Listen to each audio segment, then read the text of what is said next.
Hey, it's Bridget. We're going to do a card reading for you. We're going to use a new deck that I have. It's a sweary deck. A friend of mine. Oh, I don't even have the original. Oh, I don't have the box down here. It's like a rebel deck, I think it's called. Yeah, I know my hair looks different, right? I just didn't do it up, you guys. It's just down and lazy. I always comment on my hair. So if you're on pretty grasshopper, you know that I do that. So, okay, whatever. It's a little momish today. Momish. All right. So this is a sweary deck. It's funny, but it uses swear words. So I'm going to edit it a little bit just because it's YouTube and I don't know how they're going to take that. So I'm going to put a link below to these cards. I haven't shared them before. I'm going to talk about a couple of different areas of your life because I thought it'd be fun to use this deck on key areas of life, which is like love here. Actually, let me make a note. Let me grab a pen and make a note about the places we're going to talk about. So we are going to talk about love, specifically relationship. I'll do dating and committed relationships. We'll do one about finances, money, income, and we'll do one about health and wellness. Okay, let's do that. So we'll do 3 areas. Okay. All right. So love and relationships, let's start there. We're going to ask the cards, and again, I'm going to edit them. So words that I've used like crap would be in the form of a normal swear word. Okay. Okay, or screw you kind of thing. That's in the form, that's like just me editing out a swear word. So love and relationships, we're going to ask about dating for those of you who are dating or want to be dating. Let's see that this is for you. We're going to ask about the optimal dating scenario for you. And this card just came through. Okay, it says, take a shot. Take a shot. I won't show you every card because some of them have swear words on. Take a shot. Don't take 12. Take 1 or 2 and then move on. So this is about dating, your dating life. This is about love, relationships, okay? Take a shot, but don't take 12, take 1 or 2 and then just move on, move on. This could work in relationship too. Like if you're in a relationship and you've given someone multiple chances, maybe 2 chances and then they're out. Okay, I know that's hard to hear, especially during the holidays, but that's just life. Move on. Take a shot, move on. All right. When it comes to loving relationships, as far as committed relationships, here is, so this is if you're dating, you're in a serious relationship or if you're in a marriage, okay? So this is, be effing grateful. That's what this is. If you're in a committed relationship, this is the relationship you're thinking of. Be effing grateful, be freaking grateful, okay? And then on the back, it says, crap could be so much worse. So it's kind of like what this is interpreted for me, for you, about your committed relationship, whether it be a marriage or a long-term committed relationship that you're in.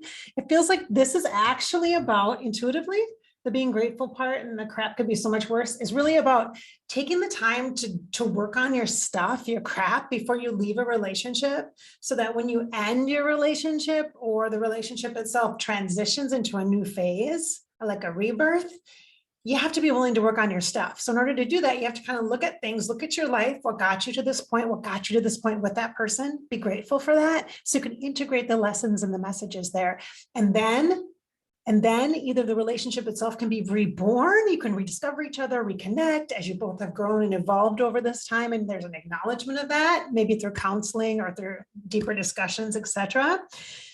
And then, or if that's not the case, then maybe you're at a crossroads, then you leave the relationship as transitioning into the ending of the relationship, but at least you're in a place where you can appreciate the time that you have had and then contemplate what you want for your future based upon how you can contribute and what you can bring to life for yourself before then you get into another relationship or get into another committed situation. Okay. So it's really a reflective kind of a thing and about doing your own work and being responsible for that. Not because you're good and they're bad or they're bad and you're good or whatever that is. got to deal with that because that's just going to go with you no matter where you're at and whatever relationship you're in. Okay. In the future. All right. So let's talk about finances. Let's go into the financial stuff. Let's talk about money related to a job or work. Okay. So this is about your job, your income for your job or your work. This could be an insight about employment, potential employment, or career, a career that you have, your job that you have. Okay. That brings you an income. Probably your primary source of income is how it feels to me. All right. So the message here is stop texting, stop stalking, stop checking on that person. Just effing stop. Spend your time on someone who's worth it. Don't waste it on ridiculousness. So it says, spend your time on someone who's worth it. Don't waste it on ridiculousness. So you could apply this to, obviously, this seems obvious. That could be a relationship, right?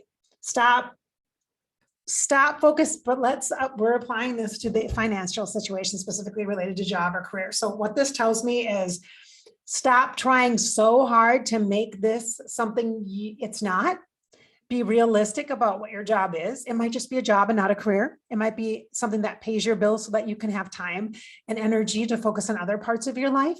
It might be fueling the money that you need in order to invest in yourself for your next job, such as getting you your education and your degree. It might be doing that, right? It might be providing for your family when your family needs that extra income. The job is going to be whatever it is. Okay. It doesn't have to be everything to you. So stop being obsessive about what your job is not for you and focus on what it is. It's kind of like being grateful again a little bit, except be realistic. An organization, a job cannot nurture you. A job is not a person. Your coworkers are not your family, even if you feel like you're close to them and you guys are connected. They're not your family. They're co-workers. They get paid to be there. They go home to family. They have a whole host of a life that you have no concept of because they don't share it with you. Let's just be clear. They put on their I'm professional selves at work. So imagine how non-professional they are at home potentially, okay? So while they seem all great and wonderful at work, they are not your family, okay? They can leave the job. They can move because their husband gets a job someplace else. They can retire and move on to live by their grandkids or whatever it might be, okay? Or go to a different job. It just happens, right? They're not your family, right? They're not your family. So stop putting that kind of pressure on the work environment to be your family and to be your parents, to be your provider, your ultimate provider of the way you feel about yourself, like the accolades and the acknowledgement and the praise. I need that for my job. Organizations cannot nurture you. That's not the intent of them. Whether they are public or nonprofit or private, whatever types of organizations you work for, it doesn't matter. They cannot nurture you. Even if it's a company that is all about helping people, empowering people, like a coaching business or something, or a hospital, it's not, okay, I can't, okay, there we go. All right, there we go. It's not designed to be in service to you as the employee. You are there to be in service to it. I cannot get what is wrong with my hair? Oh, this is a Bridget thing. All right. This is like a nervous thing that I do, just so you know. All right. So that's the deal about your job. Okay. So spend your time on something that is worth it. Don't waste your time on ridiculousness. Don't expect your job to be all end all, your whole value, to give you accolades and praise and your sense of identity, because it can't. And it can't love you. It's not your relationships. It's not your ultimate definition of who you are. Let's be realistic here. It's a paycheck and you might love it. That's great. But let's be realistic for what it is. All right. Stop obsessing about what it's not. Okay. All right. Let's ask a question about debt and debit. So regarding finances, let's ask a question about debt and debit. Like if you owe money, if you're stressed about bills and that kind of thing. Let's just do a thing about that. All right, a card about that. Some good stuff is about to happen. I edited that stuff. It's not stuff. That's not what the word is. It's not stuff. Some good stuff's about to happen. Don't let your issues mess it up. And instead of mess, it's an F word, you know. Don't let your issues mess it up. Some good stuff is about to happen. Okay, so you must be at a point where you're either been paying off some debt, or you're in a situation where you feel like your debt has been just too much pressure. Maybe it's student loan debt. Maybe it's a house payment that's just high. Maybe the taxes are due on something and you're like, I don't know if I have the money for it. Be open and creative to solutions, because it feels like some good things can happen for you if you really stay focused on the positive of what the choices are instead of what they're not. Don't focus on what stuff isn't for you. Focus on maybe different creative ways of how you can work with that debt or those bills, because they represent something. They've provided something for you. The bills are the outcome of what you have been able to provide for yourself or others. And so there is a balancing out that's happening. So be creative as to how you could put pieces together to make things work for you. Maybe you're going to consolidate, maybe you're going to do some debt relief, maybe you're going to get some financial aid that's unexpected, or some kind of tax breaks or something. And so whatever that might be, please be open. Don't think it's going to be bad. It's all going to be bad. Everything's going to be bad. Don't buy into that narrative. And it's all out there. Like, oh my gosh, inflation. Oh my gosh, everything's bad. Oh my gosh, nobody can afford anything. Everything's so expensive. Oh my God, oh my God. Don't buy into that. Don't let that be your reality. Do not manifest that. Okay. Because some good stuff's about to happen, and you can't let your own issues, your own negative thinking, the collective negative thinking, screw that up for you. Focus on your stuff, and you can find a way through this. All right. You got to have faith, even when it comes to money and finances and bills and debt. Okay. All right. So that's another one. And then let's see here. Let me just do health and wellness. All right, health and wellness. Let's do health, because we've been in a time of collective sickness, a pandemic.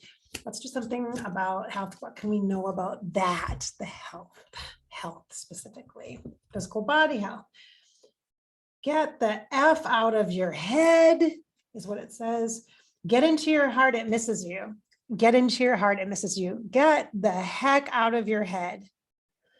Get into your heart, it misses you. All right, so when it comes to this collective experience, the trauma that we've been going through with the pandemic, get out of your head. It's now been happening for so long, and things have been affecting us in so many different ways that it's natural for it to wear on our minds. Our mindset is affected. And because our brains and our ego minds are for survival, the goal is to keep us safe and protected. And because of that, we start to isolate ourselves to keep ourselves safe. And the mind will continuously cycle negative thoughts in order to do that, to keep you away from people. And really, that's not what you need right now. You need to be able to connect with people, even if it's just in Zoom, even if it's on the phone or on social media. You've got to stay connected. That's super important right now. So get out of your head. Get into your heart, because it misses you. Start reconnecting and working on those relationships again, however you can. Okay. If you can't go someplace, if you're physically challenged with sickness, or if you're concerned about your health and exposure, that's totally understandable. Fine. You don't have to have those conversations. You don't have to explain your values or beliefs to anybody else. You don't have to do that. Just don't go then. Find a different way. Say, hey, how about we meet on Zoom? Or hey, how about we do a phone call? Or hey, that kind of thing instead. All right, just do that. Just do that. It's okay. It's okay to do that. In fact, you should do that, because that's how you honor yourself and you love yourself. Get the heck out of your head, get into your heart, because it misses you. Self-love by honoring your choices there. Okay. All right, so now let's do wellness. Wellness could be anything from doing yoga, or taking a class in nutrition, or changing unhealthy habit. Maybe we're going to stop smoking or something. Okay. Those are big deals. Let's talk about wellness here and what the advice or advisement is for you related to your wellness. Oh my gosh, this is a good one. The advice is detox. I'm recording this on are we on the 14th? The 14th of December, 2021, Tuesday, the 14th. Detox is the advice. Okay. For your wellness detox. That could be a lot of things, you guys. Could be energetic, could be physical. Let's see what it says. Drink a smoothie. Unfriend that jerk. Like the person, you know, that's a jerk, that's negative and all that on Facebook or what have you, or on Instagram or etc. And throw some crap out. So it talks about clearing your physical space by getting rid of stuff, clearing your friend and emotional space by distancing yourself from people that are just negative right now. And maybe you just mute them, because you can do that like on different apps and stuff on social media, you can mute them and stuff. And then it also acknowledges, or as a nod to the body and your physical body health, drink a smoothie. Don't put toxins into your body. I know now is the time of year to put lots of cookies in your body, because I love the cookies. And I've been eating way too many Christmas cookies. I've already been impacted by that physically in my body, for sure. Oh, well, cookies, hey, cookies, I say it's good enough for Santa, right? So you might have a struggle, like I said, with other types of physical things, you know, maybe it's smoking, and this might be just that nod that you need, that bit of encouragement that you need to try to tone that down, dial back, maybe get some extra assistance with a counselor or like a smoke coach or what have you, to dial back on some of those habits that are really unhealthy for you, and start a detox. Lots of different ways you can detox, physically, energetically, spiritually. Yeah, lots of ways. All right, you guys. So this has been a fun deck. Again, this is a Rebel deck. I'll put a link below. This is a new one that I have, that a friend of mine introduced me to. That's really fun. It's sweary. It has swear words in it. So it's not for everybody. It's like when I said the F word, I didn't say the F word, but that's the one it was. When I said crap, you can imagine the other word that it would have been, and that kind of thing. When I said jerk, it wasn't that. It was something else, obviously. So you're not going to buy these cards and give them to your grandma. It's not going to work like that, but it's just kind of fun. It gives you a little bit different take on things, especially if you're into intuitive cards and intuitive development for yourself. All right, so this is Bridget. Thanks so much for being here on Fairy Grasshopper on YouTube. I hope you have enjoyed this video today, that we've inspired your spirit and filled you with hope. Woo, encourage you to live your life. It's your life after all, and you get to live it. Just live it. Don't forget to join me on Sundays for Sunday Morning Coffee, my podcast on Above Life channel on YouTube, and also on Mondays for my weekly channeling video with afterlife celebrity guests, also on Above Life channel. Be sure to check out the playlist here for other videos that might interest you on intuitive topics, card readings, and maybe some of my vlogs as well. Thanks so much for being here.